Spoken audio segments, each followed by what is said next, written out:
4 ans plus tard, la Marseillaise a de nouveau résonné à l'occasion de ce 12e rendez-vous international des espoirs. Composante avec la mauvaise humeur des uns, les contraintes des autres, et devant donc se passer de quelques titulaires, Marc Bourrier a Toulon un ensemble très jeune. Et le Baby Marin, qui a donné le coup d'envoi de la finale, représentait tout un symbole pour des tricolores opposés à des soviétiques déjà très. Pourtant, ces soviétiques sont tout de suite inquiétés. Knapp centre au deuxième poteau, Paille de la tête envoie sur la transversale. Quelques instants plus tard, coup franc identique, reprise de la tête toujours Paille, et Laurent Fournier ouvre la marque. Un très joli but, et les tricolores ont bien raison d'être contents. Voici le ralenti de l'ouverture du score. Knapp, le Strasbourgeois, un très bon ballon au deuxième poteau, et Stéphane Paille, le Sochalien, qui a rayonné tout au long de ce tournoi et durant la finale, remise parfaitement de la tête. Laurent Fournier pousse le ballon dans les buts soviétiques. 1-0, joie de courte durée pour les Français. 6 minutes plus tard, Petrov élimine Lucas et Perra. Regardez entre deux. Roussaïev profite de ce ballon et égalise. Là aussi, revoyons cette égalisation au ralenti. Très joli et très geste technique de la part de Petrov.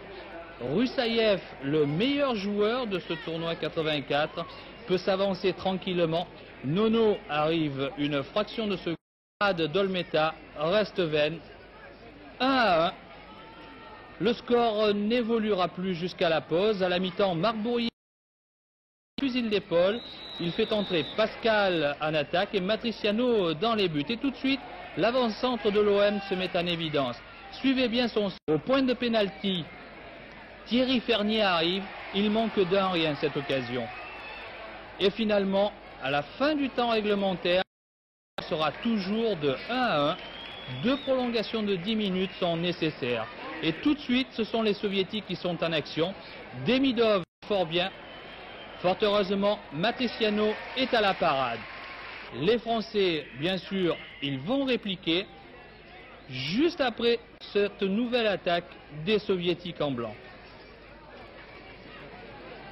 Renvoi de la défense française et Nono, l'un des tout meilleurs joueurs de la compétition et sans doute le meilleur stopper du tournoi, traverse tout le terrain. Il sert impeccablement Pascal. Pascal se fait subtiliser le ballon au tout dernier moment. Zitkov.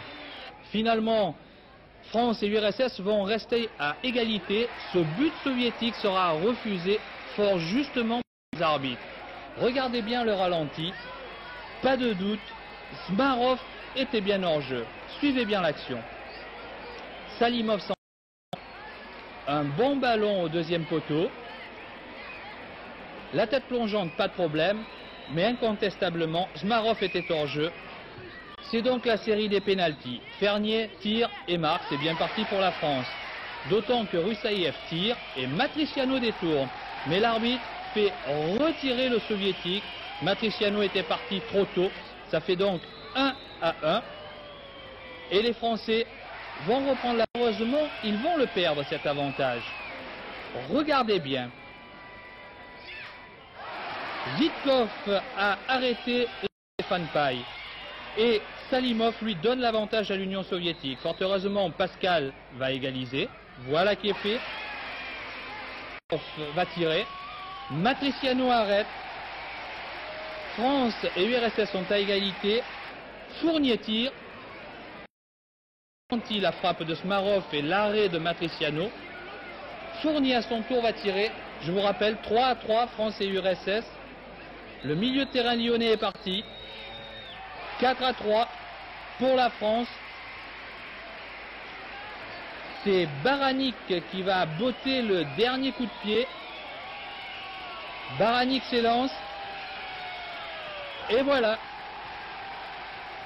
Un peu grâce à ce coup de pied manqué et surtout grâce à une étonnante solidarité, un grand enthousiasme et aussi une bonne efficacité, 7 ans après la bande, ont permis à la France de figurer pour la 2e fois au palmarès du festival toulonnais. Et bien que le football français soit particulièrement riche actuellement, cette jeune équipe de France a encore fait naître à Toulon bien des espoirs.